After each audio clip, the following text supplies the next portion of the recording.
सिंधुदुर्ग जिल्ह्यातील प्रसिद्ध पर्यटन स्थळ मालवण तारकर्ली येथे पुणे हडपसर येथून पर्यटनासाठी आलेले 5 युवक खोल समुद्रात बुडाले।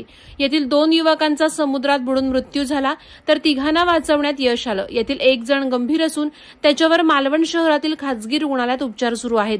ही दुर्घटना शनिवारी दिनांक 22 फेब्रुवारी रोजी सकाळी 11:30 वाजण्याच्या सुमारास तारकर्ली राजेश्वर मंदिर एमटीडीसी जवळ समुद्रात घडली।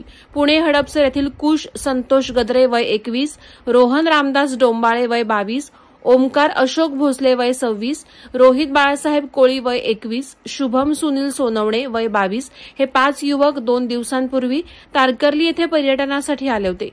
शनिवारी सकाळी ते तारकर्ली येथील पर्यटन विकास महामंडळ कार्यालयालगत समुद्रात स्नानासाठी उतरले होते। दरम्यान त्यांना पाण्याच्या खोलीचा आणि लाटांचा अंदाज न आल्यामुळे 5ही तरुण समुद्रात बुडू लागले। त्यापैकी ओमकार भोसले, रोहित कोळी, शुभम सोनवणे हे 3 युवक खोल समुद्रात ओढले गेले। हे तरुण बुडत असल्याचे पाहून त्यांच्या सहकार्यांनी आरडाओरड करण्यास सुरुवात केली। किनाऱ्यावरील स्थानिक नागरिक आणि व्यावसायिकांनी तत्काळ बचाव कार्य सुरू केलं। बोटीच्या सहाय्याने या युवकांचा समुद्रात शोध घेण्यात आला। शोध सुरू असताना बुडालेल्या अवस्थेत 3ही युवक सापडले।